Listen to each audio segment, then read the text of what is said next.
of course, they are led by Kendall Wells. Meanwhile, on the other side, this Georgia Bulldogs offense, not to be completely overshadowed. They are top 10 in the country in a handful of categories. Jaden Goodwin riding a 12-game hit streak, features in the top 3 in the order. Georgia had 10 hits yesterday, but went just 2 for 8 with runners in scoring position, and now they'll take on Miley Wichenio, the first-year transfer from Ole Miss, who Amanda just feels like she's gotten better and better as the season has worn along. Yeah, she does. She has that SEC experience. She pitched in the Women's College World Series with Ole Miss last season, and she has been the Game 2 starter for OU in SEC Series play. Kirsten Roos, first pitch swinging, flares it into the mid of Gabby Garcia, 1 down.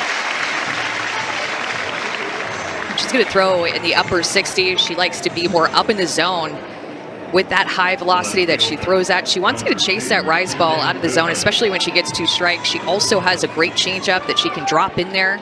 So mixes speeds very well, and you have to respect the changeup that she has.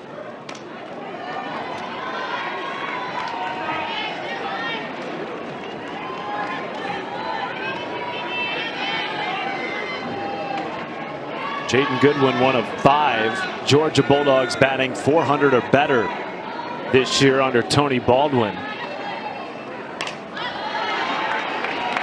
Never before during Baldwin's tenure as the head coach had they had more than 1. That was Sarah Mosley a few years ago. Feels like his team is better in all 3 facets of the game: hitting, defense, and pitching. Yesterday, Matt, you mentioned that they had those 10 hits. I mean, Oklahoma had 12, so Georgia was right there in terms of the hit column, but the difference was that Oklahoma hit 4 home runs, and Georgia was lacking in any type of extra base hit yesterday.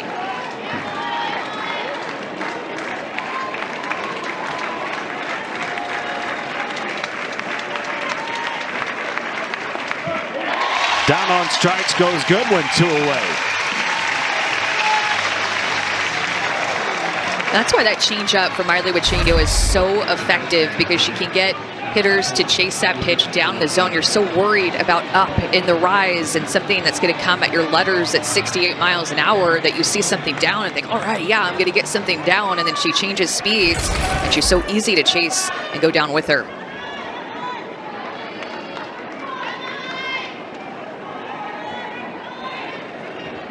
In steps Tyler Ellison, the senior from McDonough, Georgia. Having a breakout season. Hits in 7 of her last 9 games after going 0 for 3 last night. And you mentioned all the hits that Georgia had, but lacking the extra base hit, lacking the power. Tony Baldwin told us we did a lot of good things last night, but you can't beat Oklahoma stringing together a bunch of singles.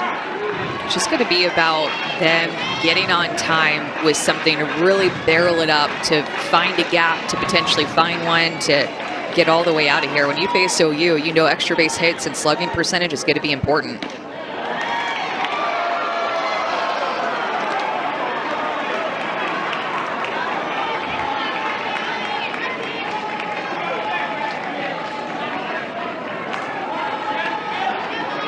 Rio to Tyler Ellison with a cleanup hitter, Sarah Gordon, awaiting on deck.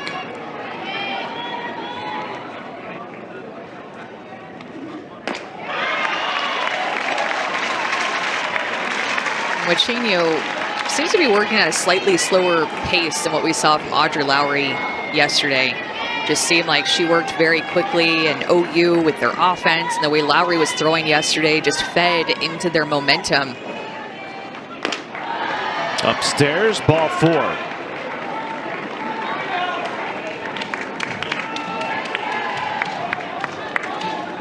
So as a hitter early in the game, that's an adjustment, no? Yeah, it's just you still have to go at the pace of the pitcher, but you might need to just keep your rhythm a little bit more in the box and just know that she's working at a slightly slower pace. Of course, we do have the pitch clock, so there are only 20 seconds. Like, it can only go so long, which is going to be helpful for a hitter to know that when they get in the box, but just kind of slows the game down in a different pace.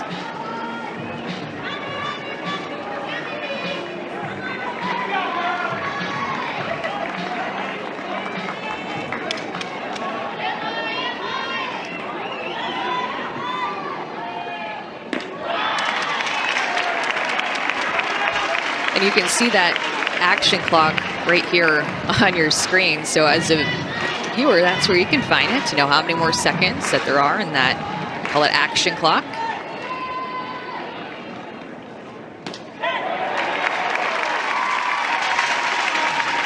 Sarah Gordon had an excellent game one last night, 3 for 3 with a double.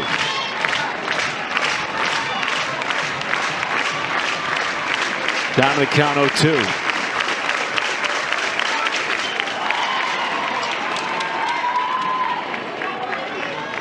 For 15 doubles, top 5 in the SEC this year.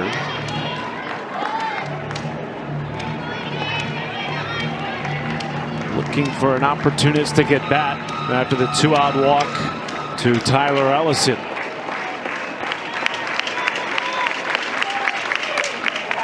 Won't get it here. On one hop, Gabby Garcia handles in a smooth first inning for Miley Wichenio. The OU Bats will come to the plate when we return. Have won 8 World Series titles, including 4 out of the last 5. Kendall Wells has been the headliner this year because of all the home runs, but frankly, you could highlight all 9 for the Oklahoma Sooners. They have been that good this year. It has been all-star team-esque as Kai Minor leads it off. Drops down a bunt, rolling, spins, and fires high to Gabby Novickas. The speed of Kai Minor has been so disruptive this year. Amanda, you saw it there, maybe forcing a quick throw from Randy Rolling.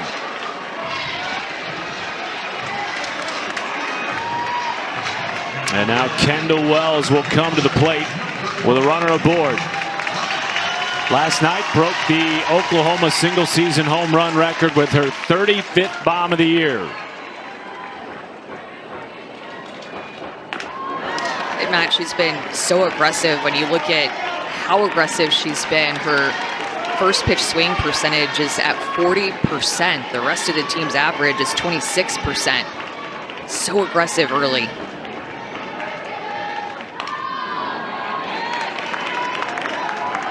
As a pitcher, do you try to attack that? You certainly know it. You don't want to put one too close, too early in the count, knowing that she looks for something early, just like in her first at-bat, first pitch to break the record yesterday. She wants something early.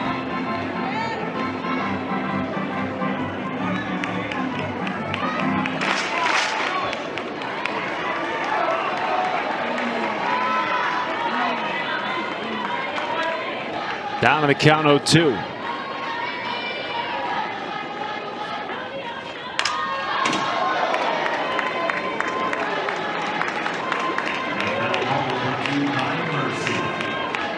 Kendall Wells' record-breaking swing last night was just one in a long line of record-breaking swings this year. Has already broken the NCAA single-season freshman home run record, the single-season SEC home run record.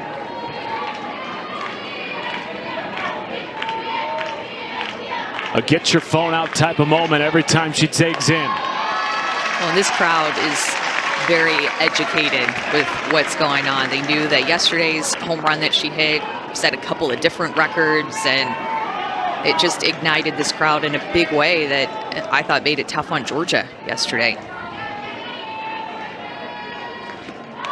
1-2 gets past Marissa Miller. Minor will coast into scoring position. When you think about it, Matt, in February, Kendall Wells, as a freshman, hit 15 home runs in 19 games.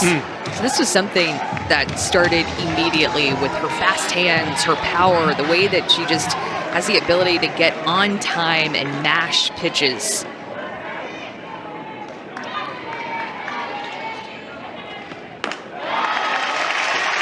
And all of a sudden, a full count that the Randy Rolling was ahead 0-2.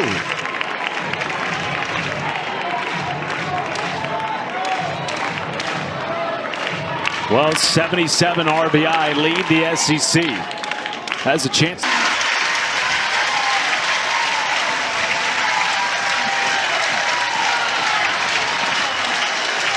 Boy, did that get out in a hurry.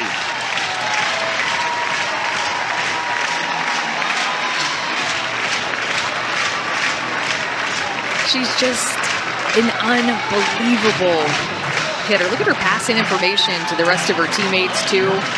36 home runs for Kendall Wells. That D1 record is 37. She just tied Carly Spade. Check swing from Ella Parker, backhanded and flipped out of the glove by Randy Rolling. Athletic play by the Georgia starting. But it's elevated, and she's just too strong. She is not a freshman. It doesn't matter. Right field, center field, left field. She has power to all fields.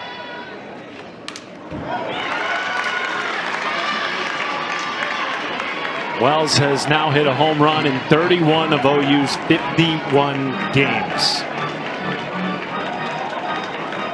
Think about that too. Yesterday's home run was on the first pitch. This home run was on a full count. She got down 0-2, didn't chase, got herself back into the count, and then rolling on too sweet over the outside corner and elevated.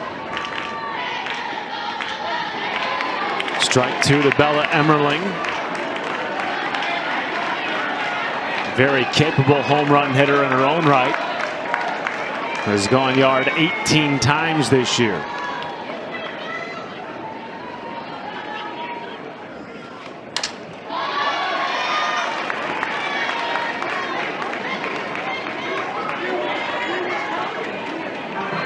What stings too is that error in the Kai Minor bunt. That was a really difficult play for Randy Rolling as a left-handed pitcher with Kai Minor's speed, but yesterday Wells just hit a solo home run because no one was on, but now someone was on in front of her. Good response here from Rolling. 2 quick outs, including a K of Bella Emmerling.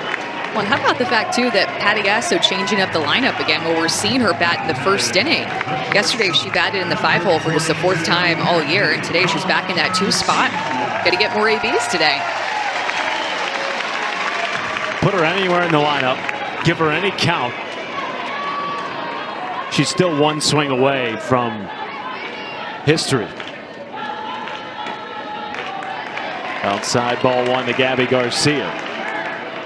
And the way, too, that Gabby Garcia swung the bat yesterday was just a thing of beauty. I mean, so many different hitters can beat you in this OU lineup, and Gabby Garcia is definitely one of those hitters. 2 home runs yesterday, a double that ended the game. It was just a laser. She has such great plate coverage down and away. I mean, the first home run off of Addison Fisher was a drop ball outside, and it wasn't even really that bad of a pitch, but more so Gabby Garcia sticking to her plan, looking for a certain pitch and hitting it out of here. 6 runs batted in yesterday. Now has 64 on the year. That's good for 3rd in the SEC.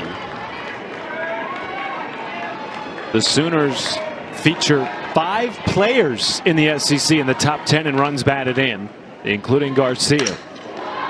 Pops it up left side at third base. Lindemuth cannot make the grab. Well, Oklahoma hasn't faced a ton of left-handed pitching. In fact, you know, in any given season, you're going to face more righties than you are lefties. But of their 166 home runs that they've hit, only 21 have been off of left-handed pitchers.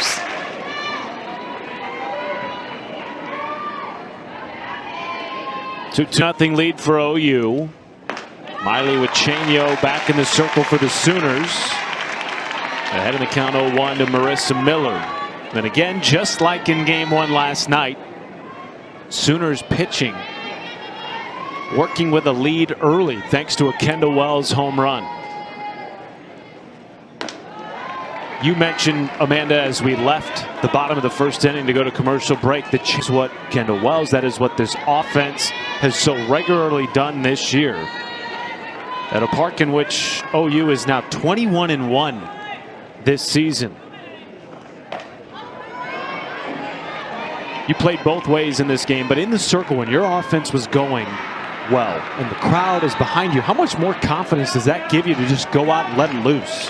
It just feels like you can make a mistake and it's going to be okay. And so many pitchers pitch not to make a mistake, and then it makes them tight, and it makes them actually end up making a mistake. But when you can pitch free and knowing that your offense has your back, I mean, that is the best feeling in the world, because you just don't feel like it's all on you. A pitcher already feels so much pressure.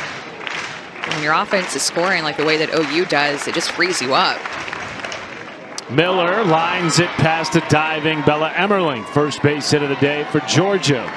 Now, a lot of their hits were to the right side yesterday. A lot of singles. We talked about Sarah Gordon had that double, but Marissa Miller just takes an outside pitch, lets it travel deep. This is a Tony Baldwin 101, their head coach and hitting coach, letting pitches travel deep. You see there, with her back leg almost, and just shoots it the other way. And Matt, Georgia has to respond. It just feels like it's a must, especially early in this game. And just because they have to do it, it doesn't mean it's easy. It doesn't mean it's going to happen. But as a team, you have to find a way to punch Oklahoma back. Because yesterday, once Oklahoma got rolling with the Kendall Wells home run, it was all Oklahoma the rest of the game. It was funny. Tony Baldwin told us as he and his staff were on the field today, just sort of discussing the way last night went, he likened it to a boxing match in which his team was throwing some jabs, but every time they threw a jab, OU came with a haymaker. And his team didn't throw heavy enough punches to push OU back. Because if you're just only hitting singles and they're hitting home runs, then it's just very difficult to catch up to them. And just didn't feel like Georgia had 10 hits because OU had all the momentum and the higher runs on the scoreboard. But Georgia put some things together. They just need that one big swing. Novickus got beamed. And now the game-tying run is aboard in the second inning. Still nobody out, and Bailey Lindemuth will come to the plate in the 7 spot. And Miley Wichenio and Kendall Wells are actually really good friends. Obviously, entering the team at the same time. Miley Wichenio is a sophomore, but a transfer, and Kendall Wells, being a freshman, came onto the team at the same time. And head coach Patty Yasso said that Miley Wichenio came in maybe a little uncertain, scared, quiet, but then really became great friends with Kendall Wells. And when that happened, she said everything changed in a great way. Smiled more, talked a lot, but these two, this battery, very, very good friends, which makes an even better synergy on the field with each other.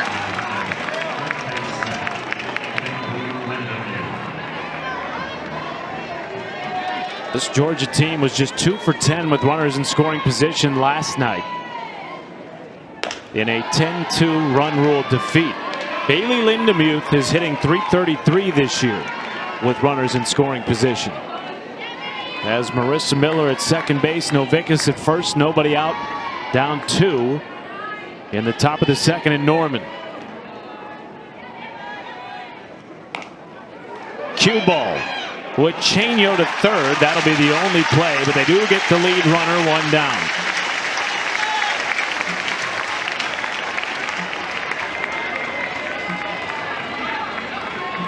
Center fielder, number 12, Natalie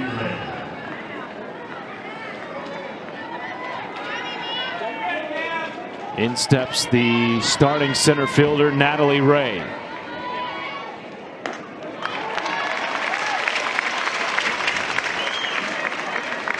Batting a team best .423 entering the afternoon here in Oklahoma.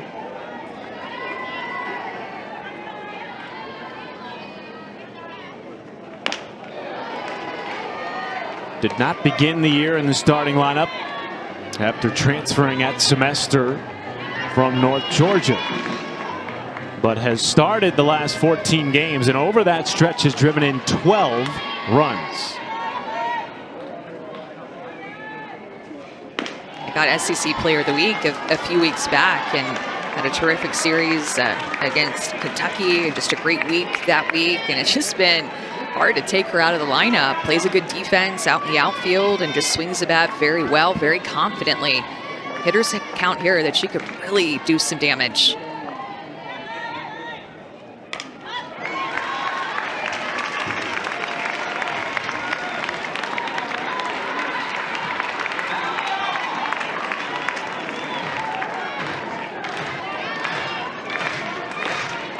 2-2 count to Ray.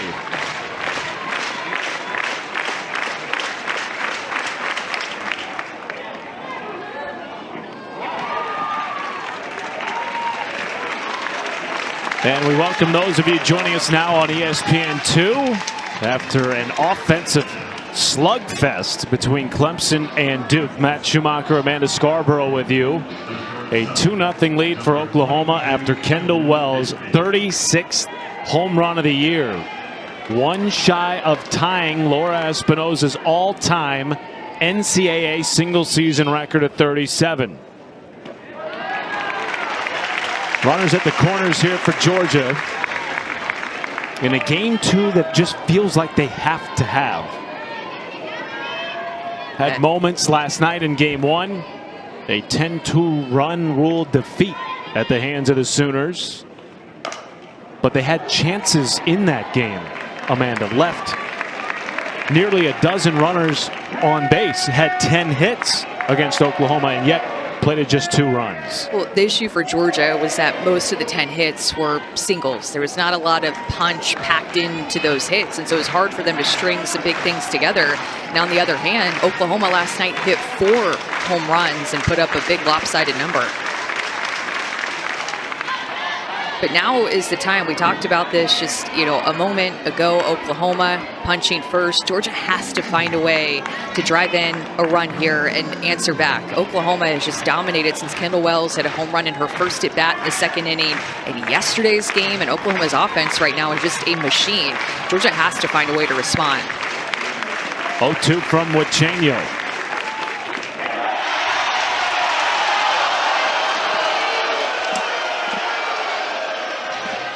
Capacity crowd here at Love Field, always very involved. Especially about balls and strikes. No doubt. They have an opinion. Game tying run aboard with 2 down. Strands 2 in the top of the 2nd. History. I think Kendall Wells knows at this point that she's chasing history. 36 home runs, so many records already that she set. The OU single season program home run record in yesterday's first at bat.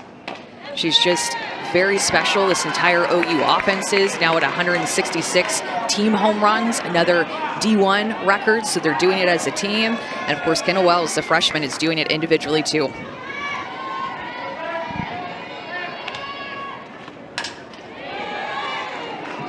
Fouled off the end of the bat of Lexi McDaniel.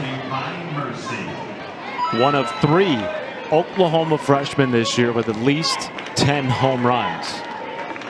What this freshman class is doing sometimes gets overshadowed by the stardom and historic run of Kendall Wells. But as a class, Amanda, this freshman group has been sensational. 63 home runs as just the freshman class. That would be top 40 in the country if they were their own team.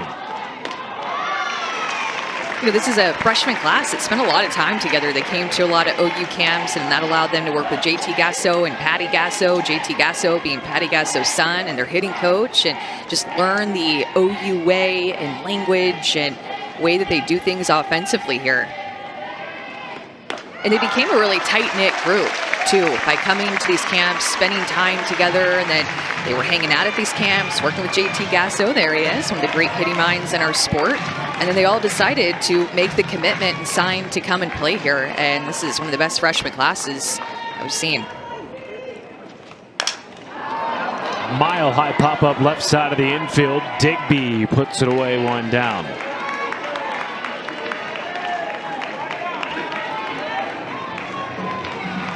Now for Georgia, 34-14, 10-9 in SEC play. They've had many chances to be higher in the SEC rankings than they are right now, about middle of the table in the penultimate weekend of SEC play. Before last night's run rule defeat, their previous 4 losses had been by 2 runs or less to SEC opponents. This is a team that has been highly competitive this year, including taking Texas to extra innings in Game 3 on Monday night.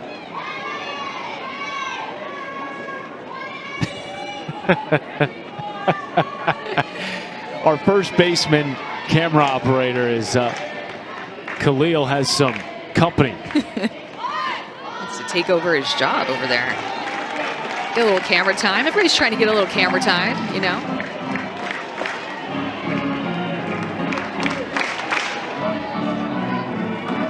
That's impressive. Nothing like standing on the trash can, I think. How do you even see where you're standing with that mask on? That's true.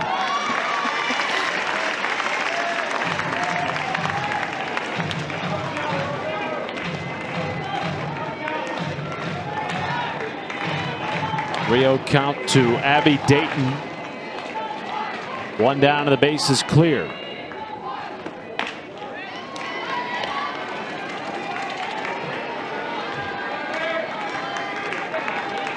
Abby Dayton hit for the most power in her career. It's hard to believe that when she was getting recruited to Utah, she was mainly a slapper, a speed type player.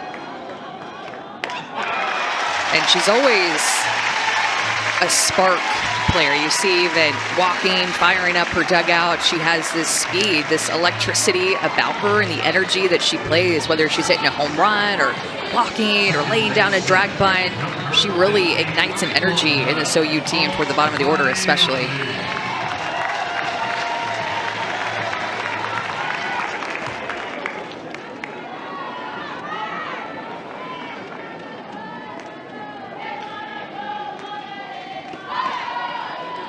Strike one to Ailana Agbayani, the reigning Gold Glover at second base, who received the 16th AUSL Golden Ticket last night after Oklahoma's 10-2 run rule victory over Georgia in Game 1.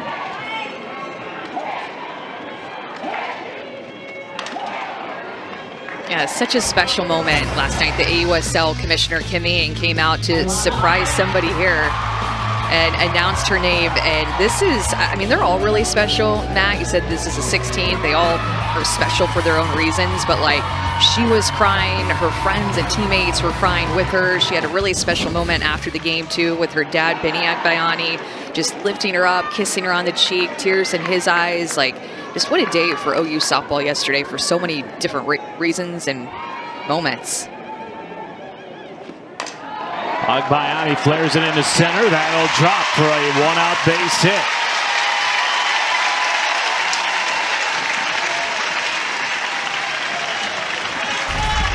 Doesn't get all of this, but gets enough of it. Gets a little bit jammed up, but this just finds a hole in front of Natalie Ray.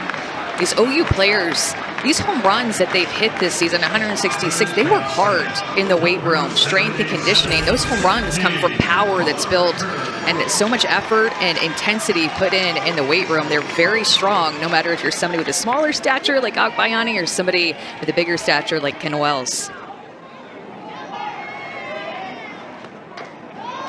7 Sooners have hit double-digit home runs this year. Sydney Barker batting in the 9 spot. Went 1 for 2 last night. Has a pair aboard with 1 down in the bottom of the second. Easy out for Kirsten Roos, 2 down. Georgia has a very good defense, and it's vastly improved from last year. You heard that? I was like, what's happening when you hear everybody starting to cheer here? And Cassidy Pickering, they noticed that she was going to come in and pinch hit for Kai Minor, and this is how loved she is. That's sweet. Out of the lineup over the last 3 games. Reigning All-American and getting a standing ovation right now.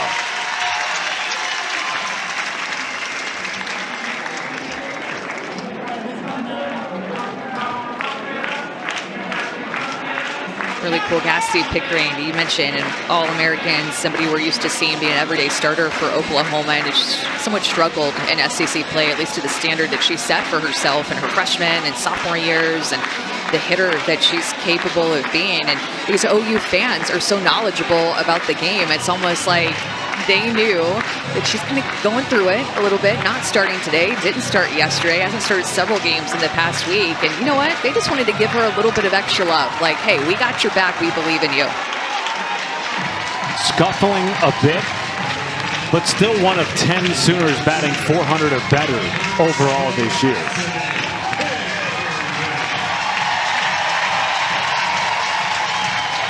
But as Patty Gasso regularly tells us, it's so darn hard to get into this lineup on a daily basis. Well, Patty Gasso, among other head coaches in recent years, have been known just to give players a little bit of a break, sit them for a few games, let them just take some pressure off of themselves, maybe see the game in a different light. Usually when that happens, the hitter just tends to go on a bit of a streak after that.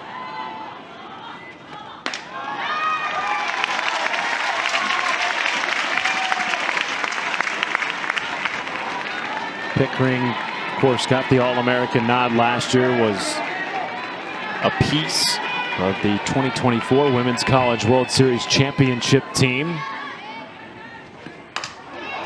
Flares it into right field, charging on Sarah Gordon. Randy Rowling gets out of the inning, stranding a pair of Sooners aboard. 2-0 OU after 2 in Norman. Fights. I mean, you think about last year, the way that Georgia played. They didn't get to host a regional, but they made it to Supers, was one win away from making it to the World Series, and just fell short. But Georgia is always a team that shows fight in the postseason. We had a chance to talk with Coach Baldwin pregame today, and he told us he feels like his group has the ability to make a run in the postseason. And it's part of why this series is so important. And the next one against Florida. Right now, top 16 in the RPI.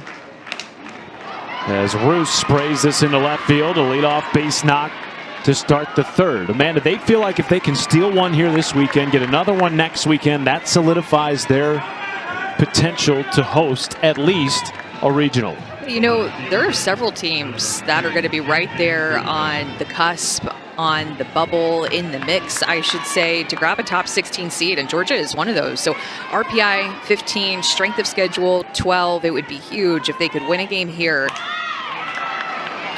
Bunt dropped down by Goodwin. She is out. Moves Roos into scoring position with one down. And maybe even win one or two against Florida. You know, there's opportunities for Georgia to essentially solidify that resume and grab a top 16 national seed in order to host a regional, which that home field advantage of the postseason is so important. But they're going to need to do some work here this weekend and next weekend to solidify it.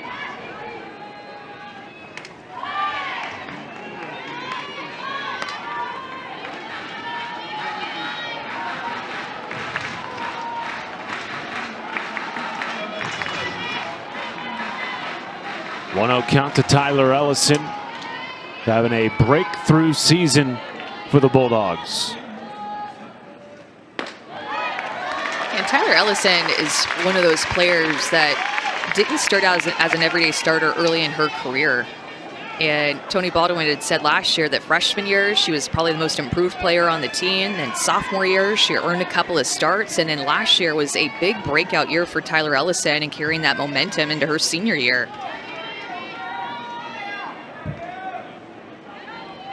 Batting .386 in league play. Good for top 10 in the SEC. Just continued to put in the work. Even when she wasn't an everyday starter, she continued to put in the work, the extra work, and show up every day for her team. 1-2 from Wichenio. I think the adjustment that Georgia's going to need to make the second time through is just dealing with that Uchenio changeup. It's something that the first time through the order, she got them to chase a little bit. So Uchenio is going to be more of a rise ball pitcher. She has an explosive rise ball up through the zone at about 68 miles an hour. But what makes her so tough to deal with when her changeup is working is that pitch, throwing it through the zone and into the dirt, getting hitters to chase.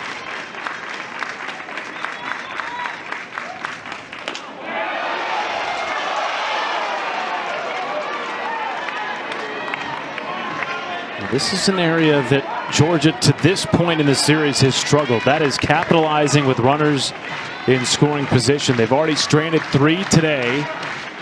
They were just 2 for 8 yesterday with runners in scoring position. The 2-2. Ellison down the left field line, tailing foul. Out of the reach of a diving Gabby Garcia. I just feel like it's been difficult yesterday and so far today for them to really get a good barrel to an inside pitch and oftentimes to an outside pitch, getting jammed up a bit, almost letting pitches travel too deep and too much, something that Georgia does very well, but almost it's like erring too much on that side of things right now. They are a combined 2 for 13 in the series with runners in scoring position. Full count to Tyler Ellison with Kirsten Roos at second base. Ellison representing the game-tying run here in the top of the third.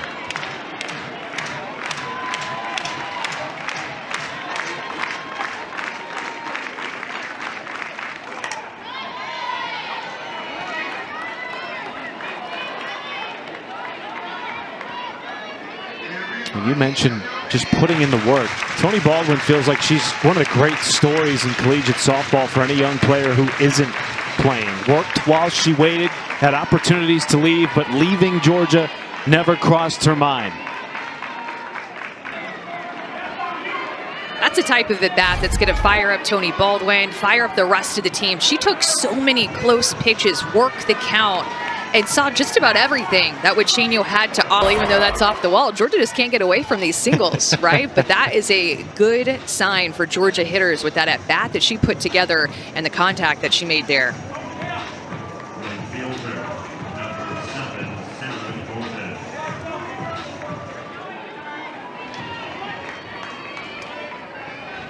Passes the bat to Sarah Gordon.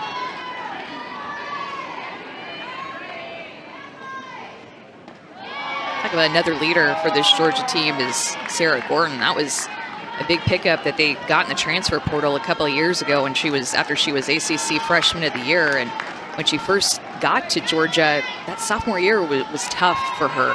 But last year, she got back on track. Handcuffed, left side. Garcia puts it away. 2 down.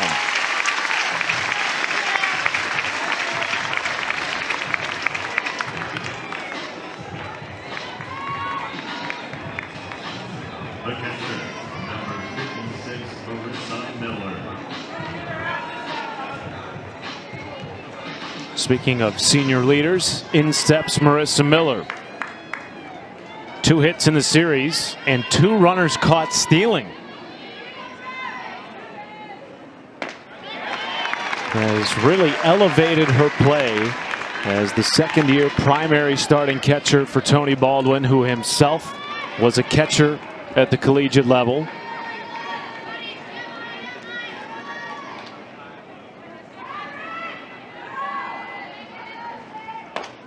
She had an absolute hose of an arm yesterday, throwing out a couple of OU stealers at second base, or base stealers with speed. What was it? Agbayani and then also Kai Minor she threw out yesterday. Just the 4th time all year Minor had been thrown out stealing. 1-1 to Miller, who is batting above .310 in SEC play. That is above her season average, hovering right around .278. Seeing the ball better, swinging more freely in her final ride.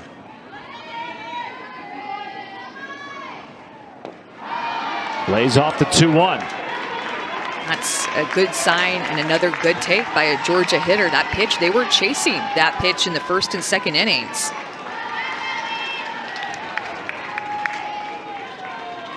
Should she reach, the freshman Gabby Novickus awaits on deck. How many weak pop-ups have we seen induced today by Miley Wichenio? And another runner left aboard. Their cameras are open, and she loves to be aggressive early in the count, going after that first pitch too. Take strike one from Randy Rolling. In this series, she has 3 at-bats, 2 of which have resulted in home runs. She is now 1 home run shy of tying Laura Espinosa's single-season NCAA record of 37, set all the way back in 1995.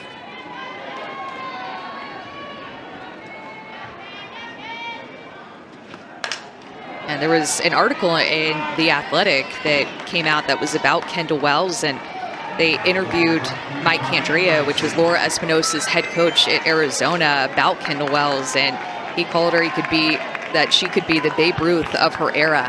Great hands, power, eyes, and bat speed, just like Laura Espinosa.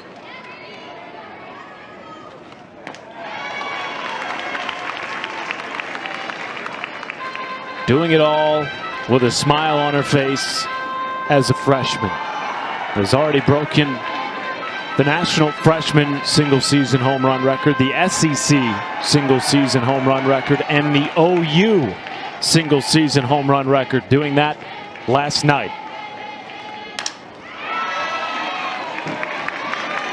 You know, they brought a couple of other home run queens here. I mean, this is the thing at OU. They had Lauren Chamberlain, and then, of course, Jocelyn Allo came in and broke Chamberlain's records.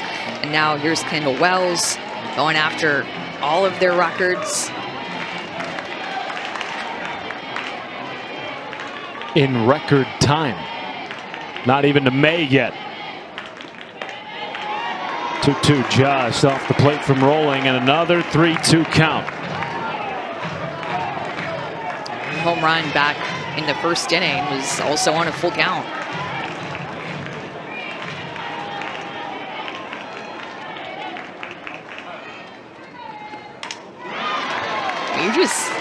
That swing has so much power behind it. Even a foul ball, the fans go, ooh. They know he could swing here when they see one.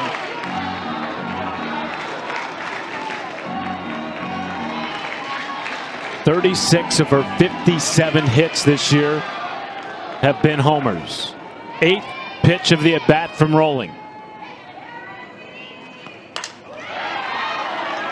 Even her foul balls sound different.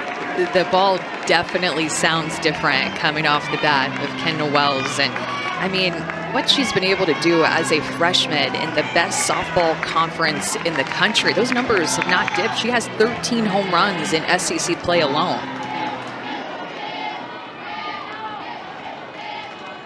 Another payoff.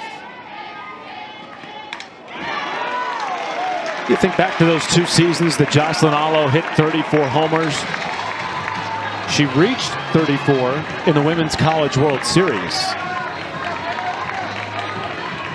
Wells reached 35 to break that record in April. A remarkable run this young woman has been on. 10th pitch. Goes down on strikes. What a battle by Randy Rolling. 3rd K of the day, and 1 down in the 3rd. When you go deep into an at-bat like that against the best home run hitter in the nation, it takes guts to just stick around, not make a mistake, believe in yourself. It's not easy to do. And Tony Baldwin, when he talks about Randy Rolling, he calls her, she is a lion in the circle, a fierce competitor for the Georgia Bulldogs, and especially after scoring a run to get into the Oklahoma lead, that is a big strikeout against a home run hitter. The ability to go yard. Top 10 in the SEC in homers and runs batted in.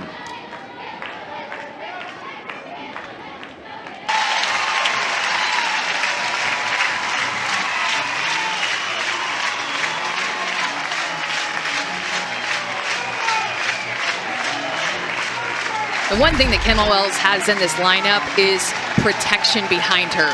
No matter, it seems like, who you put behind her, you have a home run hitter that can give her protection. So pitchers want their teammates back after that strikeout to get that run that they gave up back.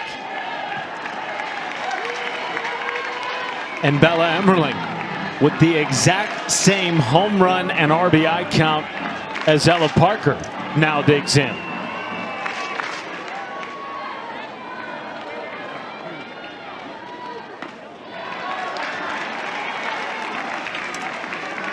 Part of a group of 4 Sooners that features in the top 10 in the SEC in homers, and a group of 5 that features in the top 10 in runs batted in.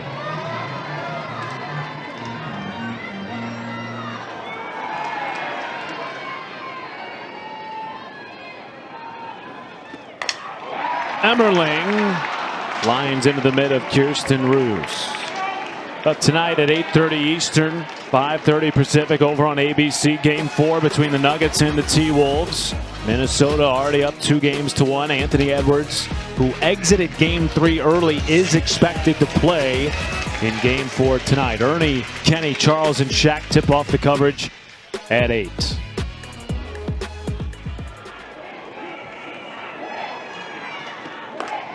You know, as Gabby Garcia steps into the box, Matt, you think about the home run hitters that come after Wells. Like, you're not just worried about one player out of 9 in this lineup. You had Parker, who now has 19, Emmerling, who has 18, and Garcia, who hit 2 last night and 21 on the year. It's just, there are no breaks as a pitcher against this lineup, and you continually feel like you have to be perfect against them, and you can't make mistakes. There's no let-ups. You could switch the OU uniform out for a college All-Stars uniform and nobody would know the difference. That is how good, how talent rich, and how consistent, Amanda, this team has been this year. Kendall Wells leading the charge for a freshman class that themselves has been historic. 3 different freshmen with 10 or more home runs on this team this year. That's what I was going to say. 3 of the names on those lists are freshmen. So they still have 3 more years of eligibility after this, and they're just not all playing like freshmen. Hitters count to Garcia.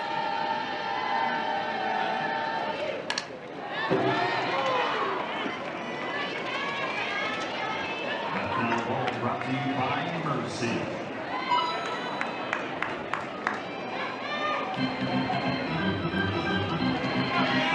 Everyone wants to talk offense with Patty Gasso, but she always brings it back to defense too. Her team, top 5 in the country in fielding percentage. You don't get into this lineup unless you also defend your position. Well defended there in foul territory by Kirsten Roos. Ella Parker hits this in the first 2 games of this 3-game series. Miley Wichenio induces another weak pop-up out. This time to Ailana Agbayani, 1 down. Almost makes you wonder, Amanda, for a team that had just received the #1 team in the country moniker going into that Texas series, the OSU midweek Bedlam rivalry, then came back home against Arkansas. Did they need a little bit of a wake-up call? Diving play at third from her knees. Oh, yeah! Sydney Barker! What gem! She made a great play yesterday at third base, and this is a prime example of why she's in the lineup. She does this all the time. Patty Gasso loves Sydney Barker's defense at the hot corner. She just has such great range. She can play shortstop. She could play outfield. You could put her anywhere, but with the injury to Nelly McEnroe-Marinas earlier on this season, which was a tough, challenging blow for Oklahoma, they're trying to figure out who's going to be our next third baseman after she got injured. They had third base tryouts with Patty Gasso at practice, and Sydney Barker won that competition and has been the everyday starting third baseman for OU. Patty joked that when Sydney won the third base job, she told her, just focus on defense. Whatever you give us offensively, it'll be the cherry on top. I only care about your defense. Funny enough, she's given them both. Amanda has really elevated her game in all facets since getting this opportunity. Well, you were talking about earlier, Patty Gasso. I mean, Oklahoma is known to be a home run hitting, highly touted offense, but Patty Gasso, she loves her defense. Defense is close to her heart. It's what she herself coaches. Remember, her son, JT, coaches their offense, so she loves defense, and I'm sure she loved watching Sydney Barker make that play right there. And if you're Miley with Chenio in the circle, you got to love that. 2 quick outs. She's thrown just 55 pitches and is now 1 out away from getting through the 4th inning. Inside ball 1 to Natalie Ray. Doesn't it just feel like there's an edge again to this Oklahoma team after they lost 3 out of 4 for the first time since 2019? Just a week ago. Just over the course of what the past 5 or 6 years, I mean, we have come to expect Oklahoma is just not a team that loses very much. You know, it's just tough to beat them. They don't beat themselves very much. They have this explosive home run power that can occur early in a game. It can happen late in the game when you think you have a chance to beat them. They're just difficult to take down, and as an opponent, they make you feel like you have to earn everything, that you have to be perfect in every single aspect of the game. Just the standard is set so high with this championship mindset that Oklahoma has had as a program.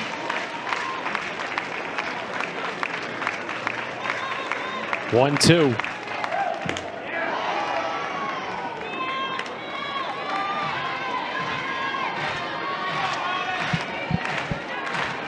And yet they have not been invincible this year.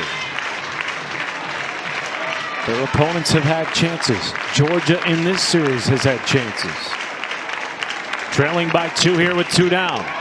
And Ray, another good eye to run the count full. And of course, going for that SEC championship in the regular season is also what they're playing for. A lot of records to be broken, and of course, we as fans and broadcasters love all of that, but they're trying to win a championship in the SEC. They have been very good this year, highly competitive in almost every game in SEC play.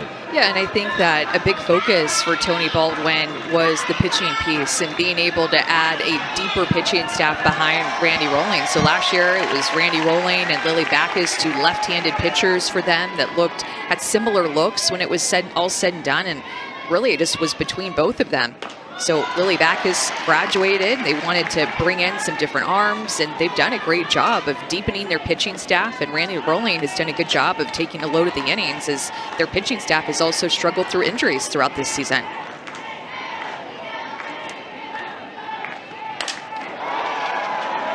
In the air to right, coming a long way, in and out of her glove. Sarah Gordon tried to make a sliding catch in right. Off the bat of Lexi McDaniel, and could not quite keep it in. Just didn't seem like she got a great read on that. She's playing pretty deep to start with. You see her go a little bit more lateral than up while that ball was in the air, just trying to get a good read, hit off the heel of her glove, and just ended up bouncing out. So didn't catch that ball in the best part of her glove. See if they rule that a hit or an error. Tia Malloy will come into the game. It is ruled a hit. Malloy will pinch run for McDaniel.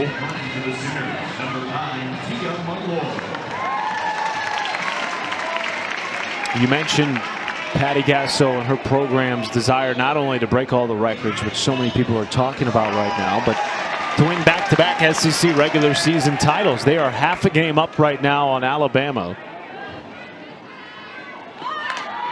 As Abby Dayton drops down a bunt, Rolling fires one away, and up to second goes Malloy. Well, Alabama and Tennessee play this weekend in what will be a very good Saturday, Sunday, Monday series.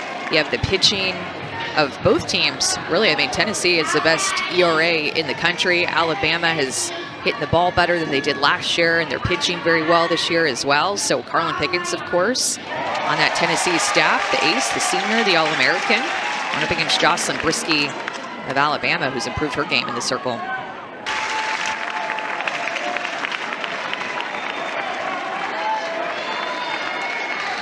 And now Sydney Barker will come to the plate.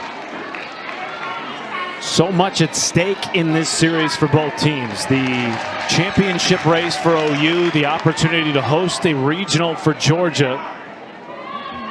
Highly competitive game 2 here in the 4th with 2 down and a runner aboard. I mean, it's really looking like the SEC regular season title is going to come down to the last weekend. We'll see what happens this weekend between Alabama and Tennessee, and OU being at the top of the standings. A&M lost a game to South Carolina last night. They won today. They're in the top 4 as well. Barker check swing did not go around, according to first base umpire Robert Gonzalez.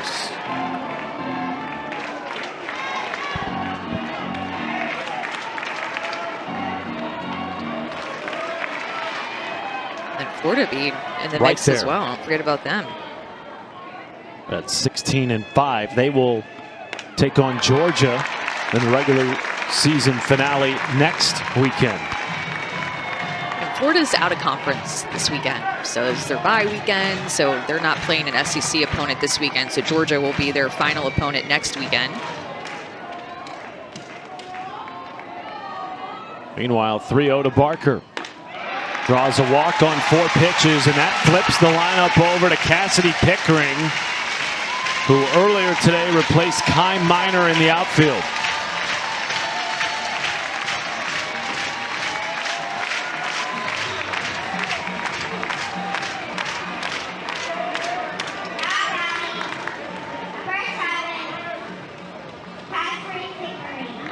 And time called by Georgia as Chelsea Wilkinson, the Bulldog pitching coach, comes out to chat with Randy Rolling.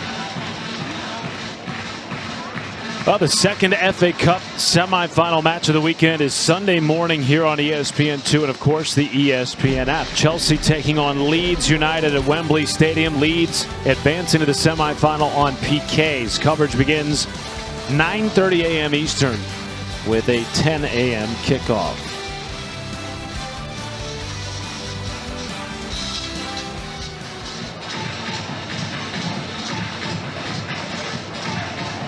Cassidy Pickering lined out to right field in her first at bat, which came in a pinch hit opportunity back in the second inning. When you saw Kendall Wells talking to her on deck, trying to make her laugh a little bit, make her feel at ease, going into her AB. Kendall Wells is a great personality, very calming, fun to be around. Sort of her role on this team. Patty Gasso calls her the class clown.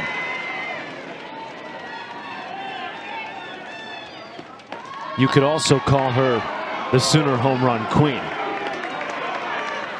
She awaits on deck. I think that's why you saw Chelsea Wilkinson go out, the pitching coach for Georgia, go out and talk to Randy Rolling about attacking Pickering here and how they wanted to approach this at bat, not wanting to face Wells in this inning. Pickering pops it up behind home, giving Chase Miller, makes the catch. Now they're going to say it touched the screen. Brian Crochet, our home plate umpire, was right there. Could clearly see it graze the screen. Foul ball, 0-2. This is a big at bat though for Randy Rolling in Georgia. Just down by 2. Kendall Wells on deck, the home run hitter. You just do not want to face her in this inning with runners on. You still have to be careful with Pickering up at the plate in an 0-2 count.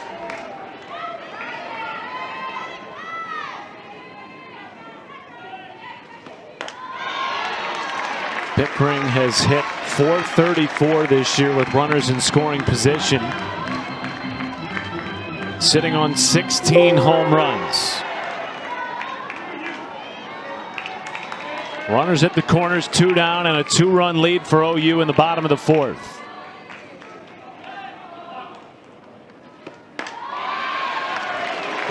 Rolling just missed with the 70th pitch of the day. That was just a little bit low, but you could tell she wanted it. And this crowd got so quiet when the pitch was being delivered. These are the moments Rolling relishes. Uber competitive, in the words of Tony Baldwin. Her 2-2.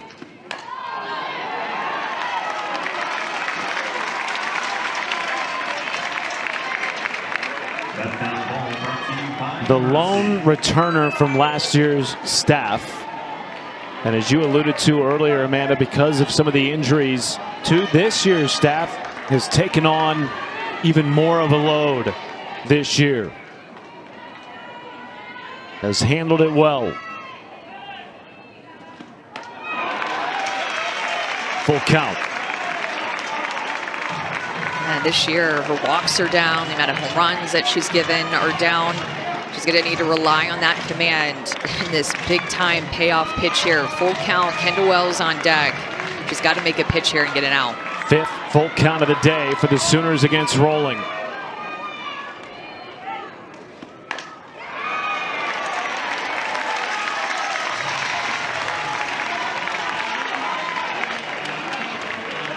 In Pickering's first at bat, which was a pinch hit opportunity, this crowd rose to its feet. They know what she has meant to this program, a reigning All-American.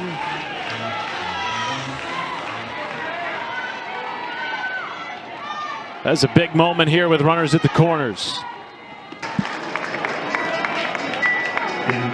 Senior power hitter for UCLA, hitting, not slapping, hitting almost 500. Her slugging percentage higher than Kendall Wells, and 72 RBIs. But we have 3 hitters that have hit over 30 home runs.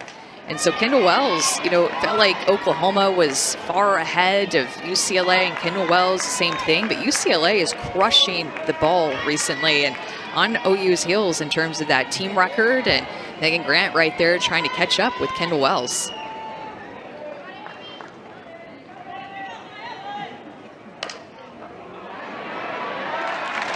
Liner in to right, 1 down. Not to forget Jordan Woolery either.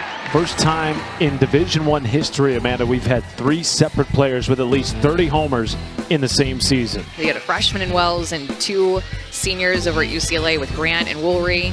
Grant being the lefty, Woolery being the righty. I mean, Woolery entered the chat last week because she hit 7 in 1 week. So that got her up very quickly to Grant and Wells. So, I mean, at this point, there's so many games left. I mean, think about, like, Wells is in the lead right now, but anything could happen in the rest of April in the postseason. Postseason. Expect to see both of those teams at the Women's College World Series. Obviously, a lot to be decided between now and then, but a lot of ball left to play. It is reminiscent to me, as a St. Louis native, of the 1998 Major League Baseball single-season home run race. You had McGuire and Sosa, but early in the year, Griffey was also in the mix. And every time one of those would hit a home run, everyone was checking to see what happened in the other games to see if any other homers were hit. That's what we were doing here last night. Wells hit 1. Grant one-upped her and hit 2. Just a really fun time in the sport right now. Well, and even Jordan Woolery, she has 30 home runs, but she has them all on RBI. She has 100 RBI. She's the 5th player in D1 history to hit that 100-plus RBI mark in a single season. I mean, it's unbelievable.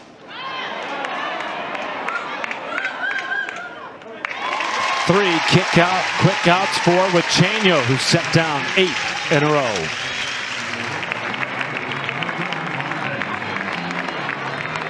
Away from tying that record. Digs in here to lead off the bottom of the 5th. She loves to go after that first pitch. She is so aggressive. Plays with a freeness that permeates throughout the rest of the program. You will regularly see her wearing an ear-to-ear grin.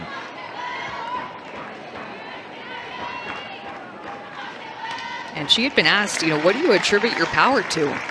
And she said, it's how I use my body efficiently. I had swing and power coming into OU, but I wasn't maximizing all that my body can do. And when she steps in the box, she thinks hit strikes hard.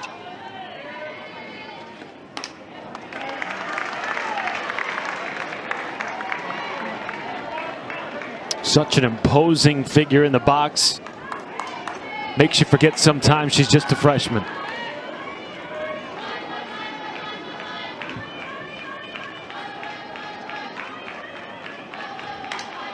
Well, in that Laura Espinosa 1995 record where she hit 37 home runs for Arizona, she was a senior. Jocelyn Alo hit 34. She was a junior and a senior. Just incredible what Wells has been able to do as a freshman in just 50 games. Espinosa hit those 37 home runs in 72 games.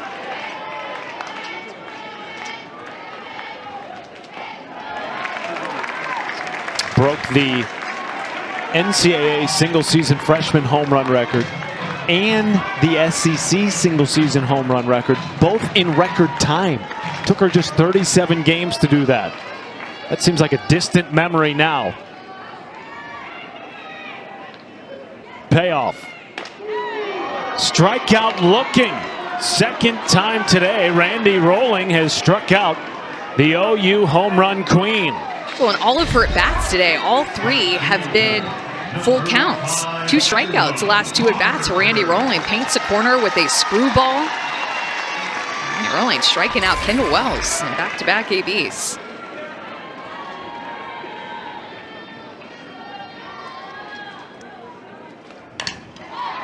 Parker pops it off the screen, out of play. Last time Rolling struck out Kendall Wells, Ella Parker came to the plate and went yard. You talked, Amanda, about the protection in the lineup behind Kendall Wells.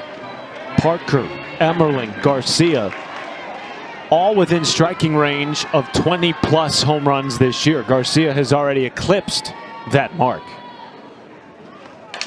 0-1, lined into right. Gordon makes the catch, 2 down. Well, and I think that Randy Rolling is so tough to hit against because, in Tony Baldwin's words, she has a really good movement profile that creates difficult tunnels for hitters. And what that means is she can go down with her drop. She can move a ball away from a left-handed hitter with her screw. She can go up with her rise and go down, too, with her changeup. She has a lot of confidence in a lot of different types of pitches. She really just doesn't rely on one.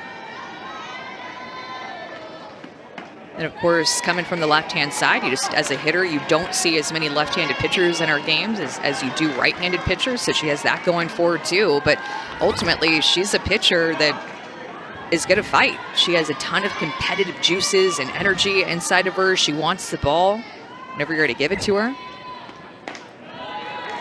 Will fist bump, will yell. And Tony Baldwin told us today, Amanda, she is mad as heck every time he comes out of the dugout to take the ball from her. That's who you want in the circle against #1 Oklahoma. Emmerling to center. It's over the head of Natalie Ray. Long single to extend the inning for Oklahoma.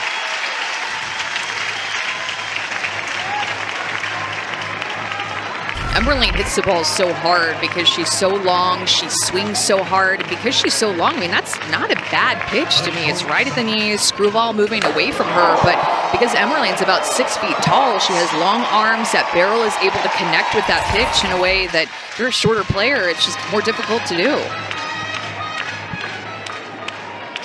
In steps Gabby Garcia.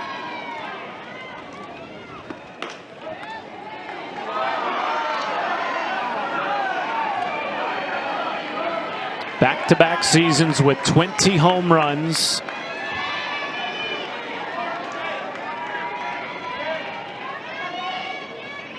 Coming off a 3rd-team All-American season as a freshman. Pops this up right side. And that will do it for the Sooners bid in the 5th.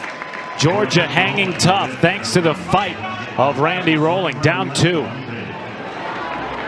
The attendance and viewership records are also just exploding for the sport of softball. I mean, Matt, there's so many stars in our sport that are, especially in that senior class, pitchers like Nyjah Kennedy and Carlin Pickens and Jordy Fromm, formerly Jordy Ball. I mean, everybody is watching softball right now and just riding the momentum off of each other in every single aspect and league of our sport.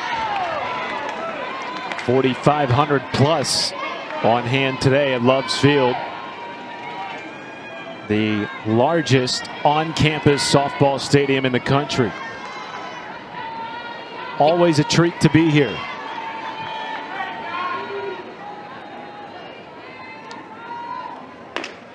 about what this Women's College World Series could be like. We've also had great regular season viewership of ESPN PR posting those numbers and continuing to set records. I feel like this postseason, everybody better buckle up for mayhem, right? Like May 10th, selection show. It's going to be Selection Sunday. You'll see the bracket come out. But I feel like this postseason is just going to be wild. And it just seems like there's no true one team that everybody is talking about that is going to be the team that everybody thinks is going to win a national championship. I think it's completely up for grabs this year. To your point, the #1 team in the country has lost 11 times already this year. A couple of those were Oklahoma. Still freezes Ellison, just can't pull the trigger. Miley Wachenio is building off of the start that Audrey Lowry, the lefty, had for OU last night. She threw so well. She's been the Game 1 starter for OU, and Miley Wachenio has been the Game 2 starter. And then Game 3 has kind of been a coin flip for OU. Who will start tomorrow? We've seen Alyssa Parker, the freshman. We've seen Sydney Burzon, the senior transfer from LSU. 0-1 is Sarah Gordon. So much meaning in this series for both teams. Obviously, Oklahoma with the #1 ranking, but they are competing for an SEC regular season title, half game up on Alabama. And Georgia, hoping to host a regional in this year's postseason, has been to the Supers each of the last 3 years. Well, I think you bring up a great point, because we did talk about Georgia and kind of how they fit into the picture. But for Oklahoma, there's some bracketology going on with D1 softball as well as Softball America. And both of those different organizations in their bracketology have Oklahoma as the overall #1 national seed. So a real shot for Oklahoma. They're the #1 team in the rankings, but their RPI is, I think, 6, if I'm not mistaken. So have had some high number of top 25 wins. It's going to help them looking like they're kind of in position right now to grab that overall #1 national seed.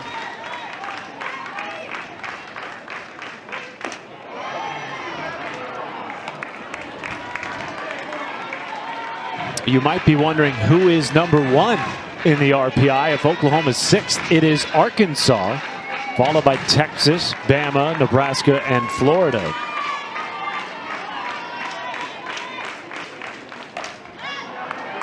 Fly ball into left. Abby Dayton makes the catch, sliding back over to left field. Kai Miner back into the game in center. Our next NWSL match is Sunday, 6 Eastern, 3 Pacific, right here on ESPN2. Angel City will host Portland from BMO Stadium in LA. Also available on ESPN Deportes as well as the app.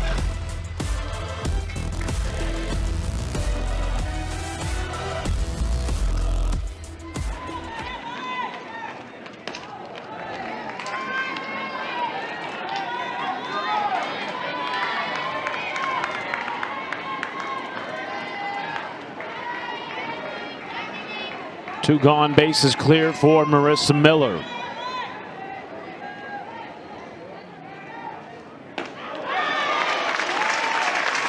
Miley Wachenio has just done such a good job of mixing the ball around, being able to utilize her changeup a ton, lean on her rise ball. Her rise ball has actually been at a really good height in this game, where she's able to throw it through the strike zone and not too high, where the Georgia hitters just right away know that it's going to be a ball. And there's a curveball that just absolutely paints the outside corner. I mean, she has just been looking really confident, talking to her infielders, just a new, I don't know, aura about Miley Wachenio in this game with how confident she's been looking in the circle today.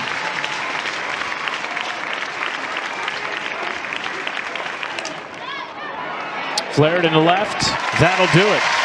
Another 1-2-3 inning. Miley Wachenio has not allowed a base runner since the 3rd. Middle 6, a 3-1 lead for OU. Did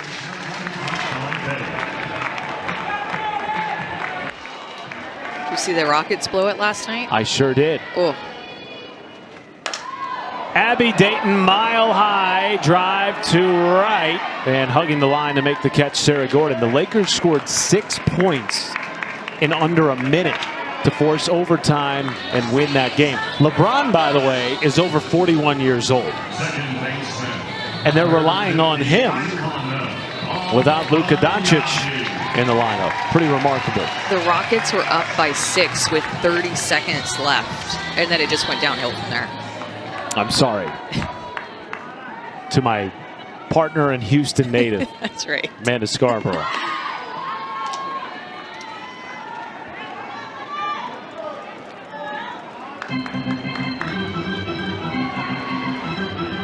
I'm surprised you were even watching that instead of like a quadruple screen of softball. Yeah, I wasn't watching. Of course. That would have been painful to watch, and I'm glad that I wasn't watching, but I read the headlines the next morning.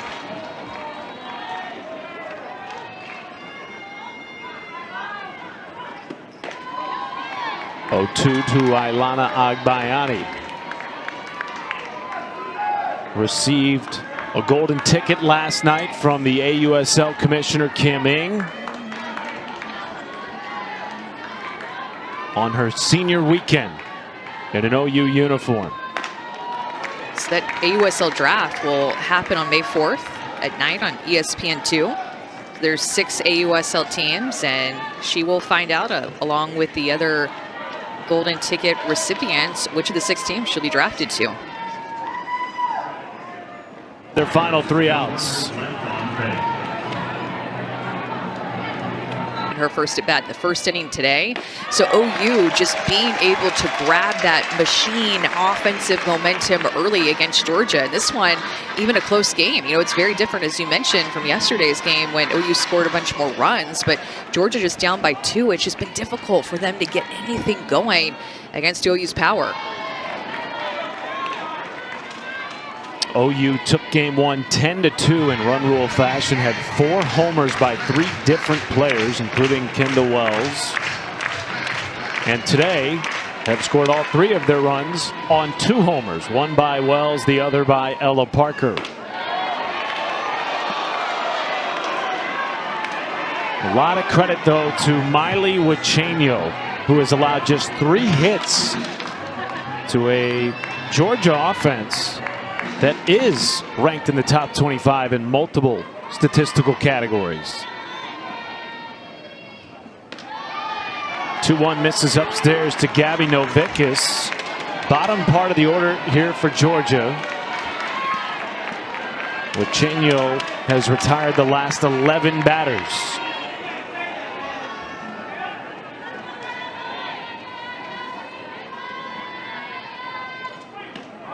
I think that Jen Rocha, the pitching coach for Oklahoma, who missed the beginning of the season for medical research, I think since she's been back since that LSU series, she's called pitches differently. She's mixed things up. I'm sure she gives these pitchers on the OU staff a ton of confidence with her experience and just her overall demeanor. I mean, she's one of the best pitch callers in our game, but I've even noticed that she's been calling a little bit differently than what Carly Keeney did, who was filling in for her early on in the season and just did a tremendous job with a challenge that OU faced early on this season. But having Jen Rocha back has been very helpful for this staff. Even called that one, just floated up through the zone, completely freezes Novickus. Fifth strikeout for Wichenio. 1 down, base is clear. Ball 1 to Bailey Lindemuth. A lot of fly balls, easy, lazy pop-ups and fly balls for Georgia in this game. It's just not made it very difficult on OU's offense and put pressure on them. It's not been able to make the adjustment against the pitch calling, against the way that Wichenio has been executing in this game. It's not been able to barrel up much at all. I mean, really, the only one that comes to mind is Tyler Ellison, really hitting one hard off of Wichenio in this game. She was the last Georgia base runner to reach. That was in the 3rd.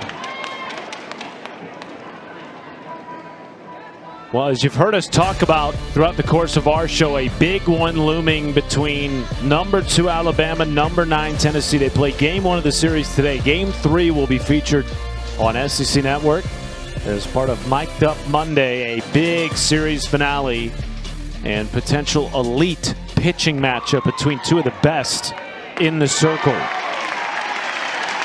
That series will start today on SEC Plus at 7 p.m. Eastern. Then they'll be on ESPN2 tomorrow at 4 p.m. Eastern. And then that will be the Game 3 on Monday. 3-1 count to Linda Muth. You mentioned all the fly ball outs, some of the weak contact.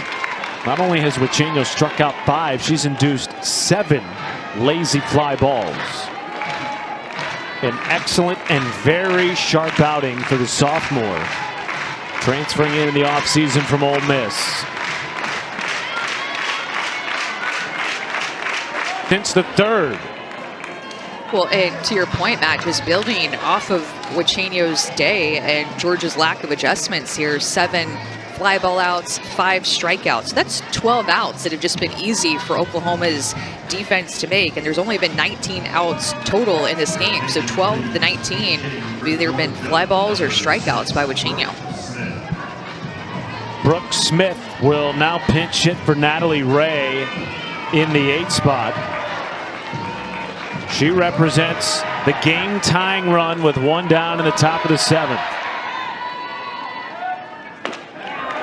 It's a big deal that Linda Muth cut on in this inning, because with her getting to first base, Georgia is 1 swing away from tying up this game. And if you have 2 outs left, you have a chance. You have the chance to get right back into this series just with 2 outs left in Game 2. Quickly 0-2 to Smith, who has hits in 3 of her last 4 games. Has been excellent off the bench this year for Tony Baldwin. Down she goes on strikes. 6th strikeout of the day for Huicheno. 5 of the 6 have come on her changeup. She's been able to throw it through the zone, get Georgia hitters to chase down in the dirt, and Kendra Wells has been so good catching Miley Huicheno as well today. Georgia down to its final out as Emily Digby stands in.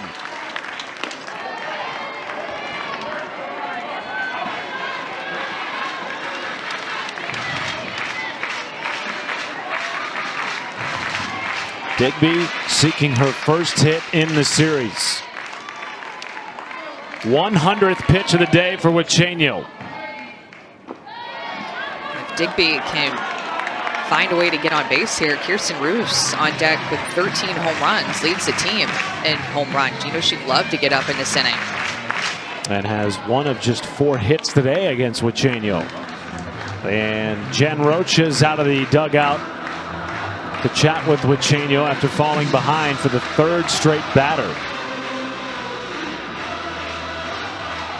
Speaking of Jen Rocha, her pitch calling and just the way that she goes out there and calmly talks to these pitchers in these big moments. You see the little smile on her face, the reassurance that you get from somebody like Jen Rocha that just makes you feel like, all right, that's all we have to do. I can do it. Just give me some advice, a little support here. She's got my back. We're all going to work together. Wells, Huicheno, and Rocha to work together to try to get back into this AB. And I think, too, it's just the timing of what we were talking about, knowing Roos is on deck at the top of the order for Georgia.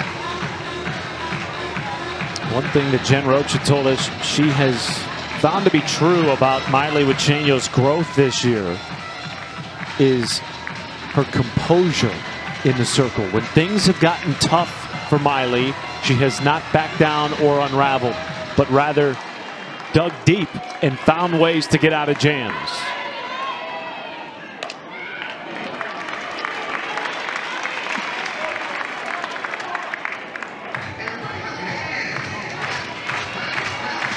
Of course, Huicheno last year was instrumental in leading Ole Miss to the program's first ever trip to the Women's College World Series.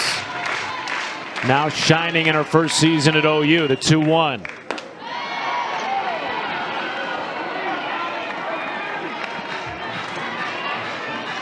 Be really patient if I'm Digby. I'm swinging only at a mistake. The pitch that I'm looking for, it has to be exactly where I want it to swing in this 3-1.